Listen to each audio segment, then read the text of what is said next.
Hi friends, welcome to our Shri channel. ఇది 10 minutes episode అయితే నేను స్పీడ్ మోషన్లో పెట్టాను. సో ప్లీజ్ అర్థం చేసుకోండి, ఎందుకంటే నా దగ్గర టైం లేదు. ఇక స్టోరీలోకి వెళ్దాం. నిన్నే వరిస్తా పార్ట్ 72. అతడు వెంటనే హోటల్కి రావడం ఆలస్యం. ఫైల్ ఓపెన్ చేసి ఒక్కొక్క పాయింట్ని అర్థం చేసుకుంటూ కేసుని ఎలా సాల్వ్ చేయాలని అతడి మైండ్లోనే ప్లాన్స్ గీయడం మొదలుపెట్టాడు కౌశల్. అతని బ్రెయిన్లో 3 ప్లాన్స్ ఉంటే అలాగే వాటిని ఎగ్జిట్ చేయాలని ఆలోచిస్తూ అతని శరీరంకి నిద్ర అనేదే లేక ఆ క్షణం ఎప్పుడు కునుగు తీశాడో లేదో బ్రాకెట్లో అతనికి తెలీదు. అతను ముంబై రాక ఇంకో జంటకి ఎడబాటని. బావా బావా అంటూ పిలిచిందామె. అతని కోసం రాణి ఐటమ్ని కష్టపడి మరీ చేసి డైనింగ్ టేబుల్ దగ్గర కూర్చున్న కౌశల్ దగ్గరికి వచ్చిన ప్రియ, నీకు ఇష్టమని పన్నీర్ టిక్కా చేశా, ఏది అని నీ మౌత్ ఓపెన్ చేయి అని అంది ఆమె. అవసరం లేదు, కానీ అవి ఇటువు అని కౌశల్ ప్లేట్ లాక్కుని తింటుంటే, బాగున్నాయా అని అంది. అతన్నే చూస్తూ ప్రియ, బాగున్నాయి అన్నాడు కౌశల్. మరి నచ్చాయా అని అంది. నచ్చాయి అన్నాడు కౌశల్. మరి నేను అని అంది ప్రియ. నువ్వు కూడా అన్నాడు కౌశల్. ఏయ్ పో, మ్యానుఫ్యాక్చరింగ్ డిఫెక్ట్ పీస్వే నువ్వు అన్నాడు తేరుకుంటూ. ఆమెకేం అడిగిందో అర్థమవుతుంటే. ఎనీథింగ్ ఫర్ యూ బావా అంది ప్రియ. అదే నా దగ్గర మాట్లాడొద్దంటున్న మాటలు, ఈ ఫ్లటింగ్ ఆపు అన్నాడు కౌశల్ ప్రియతో. నాకు నీ దగ్గర అవే మాట్లాడడం వచ్చు, మరి ఇంకేం చేయను అంది ప్రియ. Then stop talk with me అన్నాడు కౌశల్.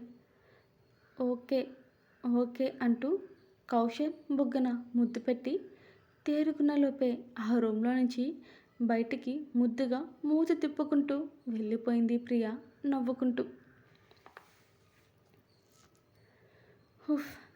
దీన్ని ఇన్నోసెంట్ ఫేస్ చూసి అందరూ మోసపోతారేమో, కానీ నేనైతే కాదు. ఇది టూ ఇంటెలిజెంట్ అంటే ఎవరు నమ్మరు, అదేంటో నేను తప్ప అని మనసులో అనుకున్నాడు కౌశల్. మళ్ళీ ఇంతలో బావా అని పిలిచింది ప్రియ. మళ్ళీ ఎందుకు వచ్చావు అని కోపంగా కౌశల్ అడుగుతుంటే, ఇందుకు అంటూ ఇంకో బుగ్గపై గట్టిగా కొరుకుతుంటే నొప్పికి లేచి కూర్చున్నాడు కౌశల్. ప్రియ హాయ్ అంటూ ఎదురుగా ఉన్న వ్యక్తి రచనకి షేక్ హ్యాండ్ ఇస్తూ పలకరించాడు.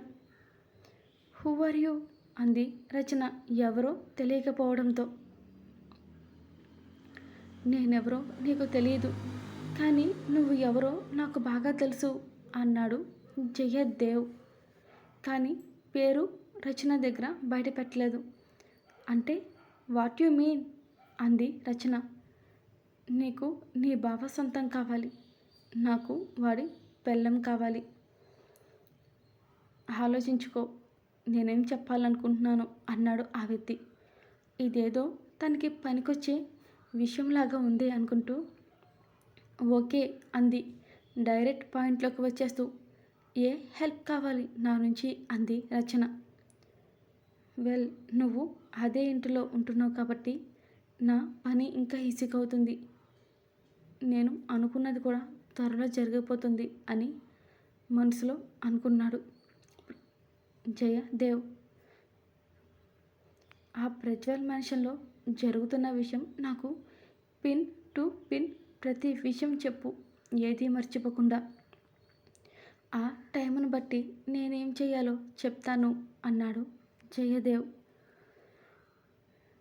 ఆమెను మొత్తంగా స్కాన్ చేస్తూ, do you have any interest with me అని హస్కీగా అడుగుతుంటే అతని మాటలకి యా ఓకే అంది మొత్తుగా అతని కళ్ళలోకి చూస్తూ నవ్వుతూ Rachana. Then shall we go to on my hotel room do you have any problem అన్నాడు జయదేవ్. నో మిస్టర్ అంటూ జయదేవ్ చేతిని పట్టుకుంది రచన.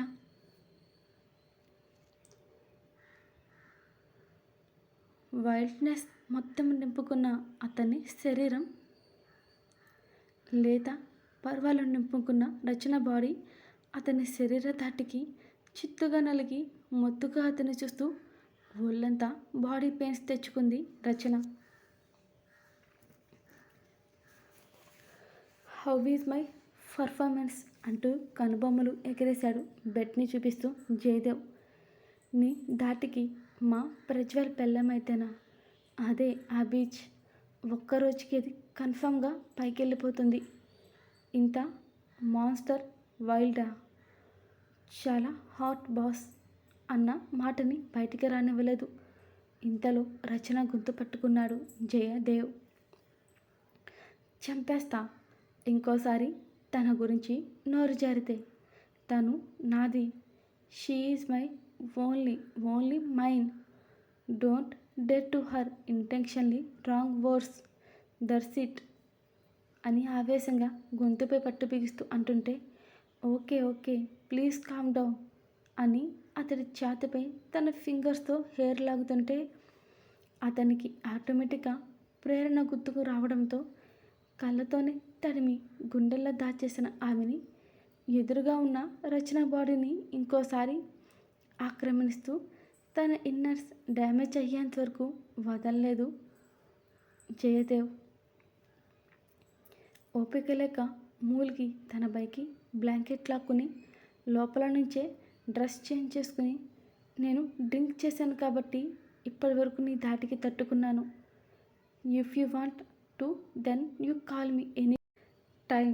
This is my number and call to me అంటూ తన విజిటింగ్ కార్డ్ టేబుల్పై పెట్టేసి ఆ రూమ్లో నుంచి చెక్ అవుట్ అయింది Rachana. Hi, thank you watching for this video.